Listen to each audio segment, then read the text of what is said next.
There are some players we are secretly buying low right now in Dynasty, and they could be screaming values in redraft leagues next year also. All right, let's figure out who are some of those wide receivers that you think are just going to be steals in the trade market right now. The first one I'm going to say is Jahan Dotson. And look, Jahan Dotson burned me pretty bad in 2023. I really thought he was going to make a leap in year two, and somehow it seemed like he got worse in year two than year one. But I'm going to chalk this up to the situation. We thought it was bad in 2022 when he was a rookie and he was playing with Carson Wentz and Taylor Heineke.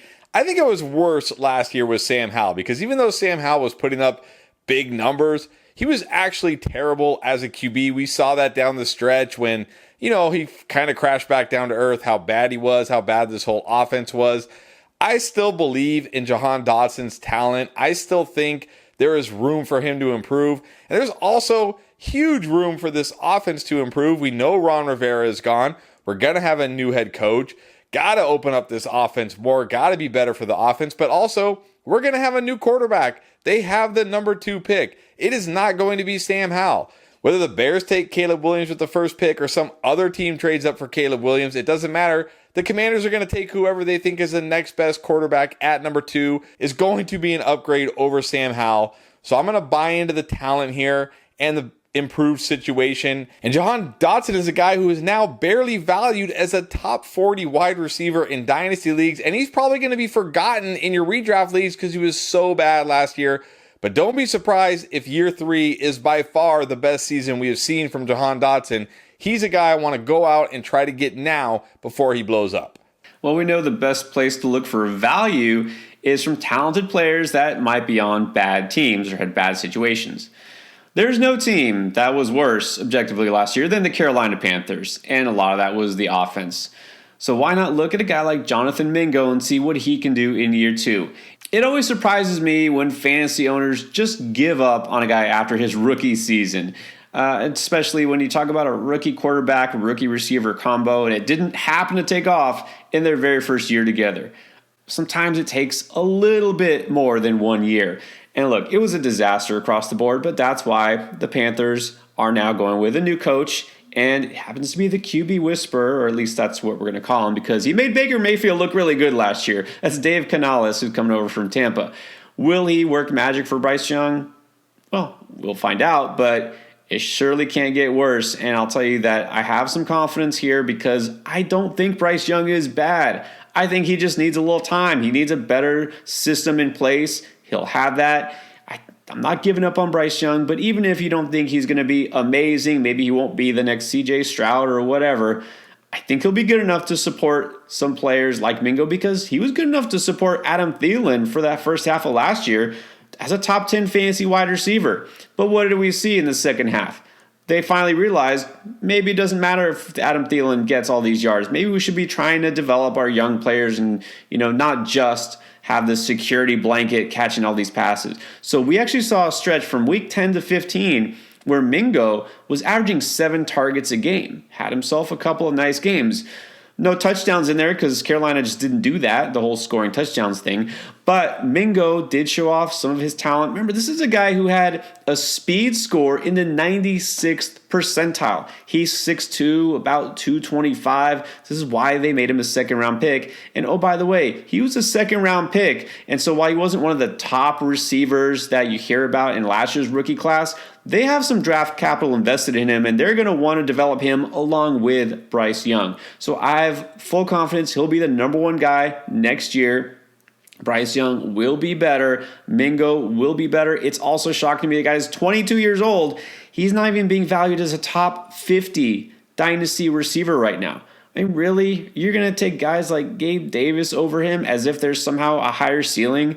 No, I don't think so. I'm going to have some confidence that Mingo will step up in year 2. Who else do you think could step up next year and looks like a good value? Speaking of a talented wide receiver in a bad situation, I think that defines Drake London pretty accurately. This guy is an absolutely talented wide receiver. Don't forget, just 2 years ago, he was the first wide receiver drafted. And I know we say, well, these guys, maybe they're bust, but Drake London is a good football player. I believe that he is a good receiver. I believe he is a talented guy. He was just stuck with Arthur Smith and Desmond Ridder, Taylor Heineke, and all the bad quarterbacks they've had there in Atlanta. But there is reason for optimism because, of course, they did fire Arthur Smith. Hallelujah right there. And then they brought in Raheem Morris to be the head coach, which, okay, he's a defensive-minded guy, but what I really like is they brought in Zach Robinson from the Rams. He was the passing game coordinator and the quarterbacks coach. So this is a guy who understands the passing game and wide receivers. This offense is going to be better. There's almost no chance they go into next season with Desmond Ridder. Maybe they bring in a vet type of guy. Maybe they draft a quarterback, but whatever the case, it's going to be better than Desmond Ridder. And what's crazy about Drake London, what's hard to believe as he enters year 3, he's only 22 and a half years old. He's younger than rookie like Zay Flowers. He's barely older than guys like Jordan Addison and Jackson Smith and Jigba. He's younger than Puka Nacua, actually. He's incredibly young. He can still develop, and he's talented. All he needs is the right situation and the right quarterback, and I think he's going to have it this year. This Falcons offense has the talent. It has the players. It just needs people to get the most out of them. I think this is the situation and the year it happens. And he's barely being valued as a top 20 Dynasty wide receiver. In fact, every wide receiver valued over him right now is older than Drake London. All it's going to take is for Drake London to have one big breakout year entering year 3, which is more than possible. And Drake London is going to be valued like a top 5, top 10 wide receiver. You're getting him at a discount right now, and you're going to get him at a discount in your redraft leagues too. So yes, I missed on Drake London last year. I don't care. I'm keeping the faith in 2024. Well, I want to look at another rookie receiver, at least somebody coming off a rookie year where he was overshadowed by some guys like Puka Nacua, especially Jordan Addison, these other first-round picks. Josh Downs wasn't in that class, both, in terms of draft capital or statistical production in year 1, but there are reasons. This is a player that we both liked before the season began. I still like him because look at what he had to deal with. Gardner Minshew, right? He didn't have his quarterback. Who knows what the Anthony Richardson, Josh Downs combination would have looked like because we only saw Richardson for a couple of games. He's going to get AR back, hopefully for a full season. And besides that, he still put up some numbers. There was also a stretch where Josh Downs looked like he was emerging. And then a knee sprain cost him some time, although you look and say, well, he didn't even miss any games, which is weird because I swear it feels like he did miss games, but he was just not out there because he left early in one game, had to leave early in another game, and so he just wasn't as effective. And there were some games you could just tell he was not 100%. He was out there, but not really doing much. So before that, he really was coming on. He had a 4-week stretch where he went 6 catches for 97 yards, 5 catches for 21 and a touchdown, 5 catches for 125 yards, and then 7 for 72. He was a legitimate number 2 receiver behind Michael Pittman. I think next year he will be a legitimate wide receiver 2, probably behind Michael Pittman if he's still around. And Downs is a player who can get that volume.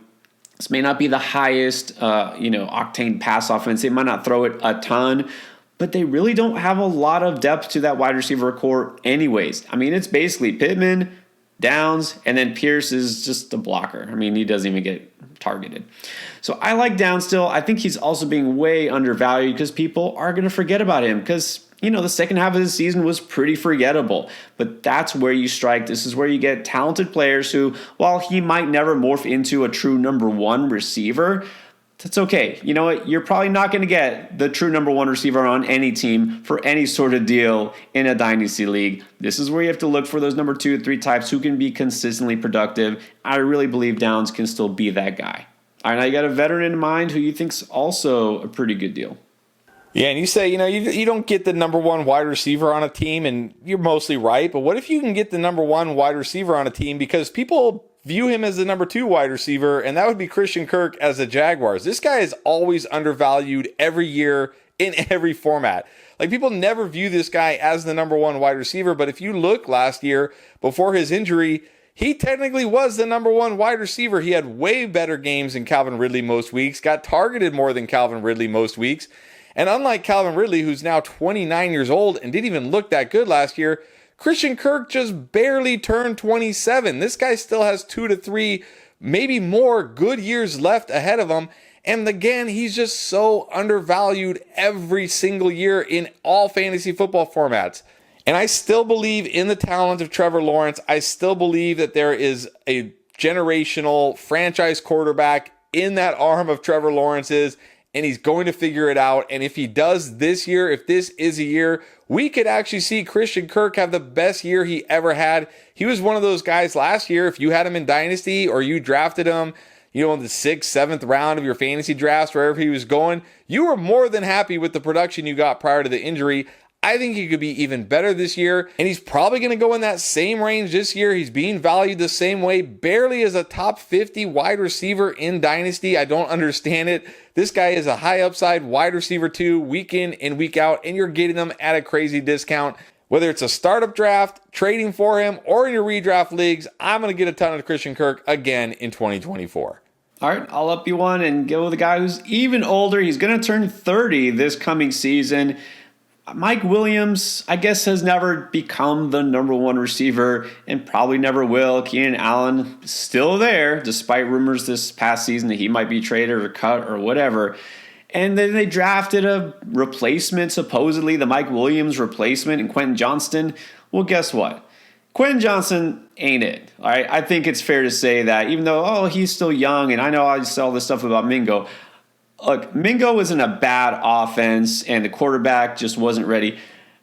Quentin Johnston, for the most part, had Justin Herbert all season, and he was in a good offense, and he just did not look good. And sure, he could get better, but I'm not sold. All right, Mike Williams will come back this year, and he will be the number 2 or 1B or whatever you want to call it. Let's not forget that in the first 2 games of the season when he was healthy, Mike Williams went 7 for 121 and 8 for 83. It looked like he was en route to be the number 1 guy there and have a monster season, and then he got hurt. And then Keenan Allen just tore it up.